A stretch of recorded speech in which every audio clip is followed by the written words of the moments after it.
عنوان ہے مولانا زکریا کاندھلوی، تبلیغی جماعت کے بانی، جنہوں نے کتاب فضائل الاعمال تصنیف کی اور ان کی دیگر تصانیف میرے پاس بھی بہت تھوڑے بہت کتابیں ہیں ان کے، مثلا تاریخ مشائخ چشت، اکابر کا سلوک و احسان، کتاب فیض شیخ، آپ بیتی، صحبت با اولیاء، پھر العطور المجموع اور بہت سے ہیں جو میرے پاس ہیں۔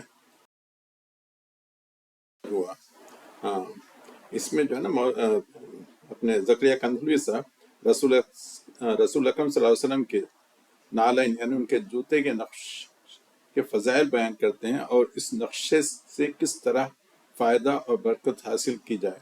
بہت تفصیل ہے، تو 7-8 صفحے پر پھیلا ہوا ہے، آپ دیکھ لیں کتاب میں۔ کتاب کا نام ہے العطور المجموعہ۔ یہی جو ہے نا نقشے کا قصہ آپ کے اشرف علی تھانوی کی کتاب نشر الطیب میں، تذکرۃ الحبیب میں، اور اسلم تھانوی صاحب کی کتاب میں بھی ہے، سیرت حلبیہ جلد اول میں۔ کتاب کا نام ہے صحبت با اولیاء۔ اس کے صفحے نمبر 215 پر وہ یعنی اب کوئی ابدال مر جاتا ہے تو پھر دوسرے ابدال کا انتخاب کون کرتا ہے؟ اللہ تعالیٰ کرتا ہے، یا ابدالوں کی پارلیمنٹ بیٹھتی ہے، اس میں وہ لوگ طے کرتے ہیں کہ نیکسٹ ابدال کون ہوگا، یعنی غوث کی مجلس سے پارلیمنٹ میں طے ہوتا ہے۔ احسان صفحے نمبر 80 پر، یہ کبھی ولی جو ہے نا اللہ تعالیٰ کے مقام تک بھی پہنچ سکتا ہے، اس میں الوہیت آ جاتی ہے، تو کبھی ابدیت بھی ہو سکتا ہے، یعنی جب وہ مرتبہ الوہیت میں ہوتا ہے تو اندھوں کو، پیدائشی اندھے کو بینائی بھی عطا کر سکتا ہے۔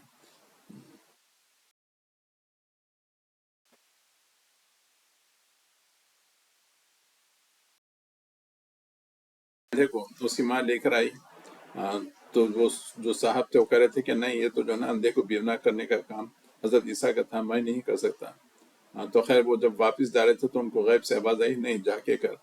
تو وہ یعنی پہلے تو کہہ رہے تھے کہ ماں می کنم، یعنی میں اور اللہ مل کے کرتے ہیں، مگر یہاں پہ آ کر وہ اللہ کو ہٹا دے کے من می کنم، یعنی میں کر رہا ہوں۔ جب وہ کہتے ہیں من می کنم تو بچے کو جو ہے نا آنکھیں ٹھیک ہو جاتی ہیں اور آنکھوں میں روشنائی بھی آ جاتی ہے۔ طبی کا علم غیب اور تصرف کے بارے میں ذکر ہے۔ اذکار و اشغال، اور دوسری کتاب کیا کہتے ہیں، ٹھہری، ہاں، کتاب فیض شیخ۔ اس میں مختلف قسم کے اذکار و اشغال ہیں، اور پھر مراقبہ کرنے کے طریقے، پھر حبس نفس یعنی حبس دم یعنی سانس روک کر کیا کر سکتے ہیں، بہت ہی تفصیل سے اس کتاب کا انگلش میں بھی ٹرانسلیشن ہو چکا ہے، دیکھ لیں آپ لوگ۔ زکریا کاندھلوی کی سب سے پہلی تصنیف ہے، اس کتاب کا انگلش میں بھی ٹرانسلیشن ہو چکا ہے، میں نے حیدرآباد میں ہدا بک ڈپو سے اس کا انگلش ٹرانسلیشن خریدا ہے۔ خیر آپ لوگ جس کو دلچسپی ہو پڑھ لیں۔ اچھا، اس میں سے بہت سی چیزیں ہیں۔ ہاں، ایک صاحب عبدالحق صاحب جو 50 سال پر مر گئے تھے، پھر انہوں عبد القدوس گنگوئی کی روحانی تربیت کرنے کے لیے پھر سے واپس آئے، یا واپس نہیں آئے، روحانی طور پر، یعنی انہوں مر کے ہی ہیں مگر روحانی طور پر انہوں نے عبد القدوس گنگوہی کی تربیت کی۔ جس کو دلچسپی ہو پڑھ لیں۔ مثلا کوئی ولی اپنے جسم کے 8 ٹکڑے کر کے پھر سے ان کو جوڑ لے رہا ہے، تو کوئی صلاۃ معکوس یعنی چمگادڑ کے معنی الٹا ہو کے نماز پڑھ رہا ہے، اور کسی کا جنازہ ہوا میں اڑ رہا ہے، اور کوئی آگ میں جل رہا ہے، بہت سے قصے ہیں، آپ دیکھ لیں۔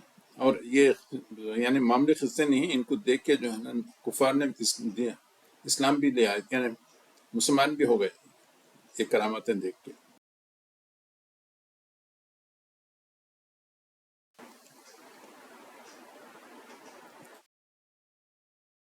وہ کسی لڑکے کو دیکھ رہے تھے کہ وہ جو ہے نا محل بنا رہا ہے، گھر بنا رہا ہے، جا کے اس سے بارگین کرتے ہیں، تو وہ جو ہے نا وہ اللہ کی راہ میں دیتا ہے، تو یہاں سے اس کا ڈاکومنٹ اللہ میاں کے پاس بھیجاتے ہیں، تو اللہ کے پاس سے سائن ہو کے بھی آ جاتا ہے۔ وہ مالک بن دینار، آپ قصہ اس میں کتاب میں پڑھ لیں، بہت ہی مزے کا قصہ ہے۔ طواف کر رہے تھے تو کسی لڑکے کے اس پہ نظر پڑ گئی، تو اس نے جب تو خانہ کعبہ میں سے ایک ہاتھ نکلا اور اس لڑکے کو ایسا مارا کہ جو ہے نا اس کا ایک آنکھ خراب ہو گئی، یعنی کعبے میں سے ایک ہاتھ نکلا۔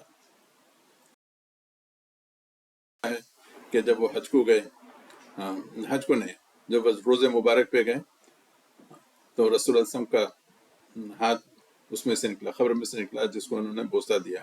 یعنی رسول اکرم صلی اللہ علیہ وسلم کو اطلاع بھی ہو گئی تھی کہ کون صاحب آ رہے ہیں. تو رسول نے اپنا ہاتھ، یعنی خبر تو 2 گز گہری تھی، وہاں سے نکالا اور صاحب نے جو ہے نا اس کو بوسہ بھی دیا. بہت سے قصے آپ پڑھ لیں. اللہ تعالیٰ اس طرح کی خرافات قصے کہانی سے ہم لوگوں کو بچا کے رکھیں. آمین.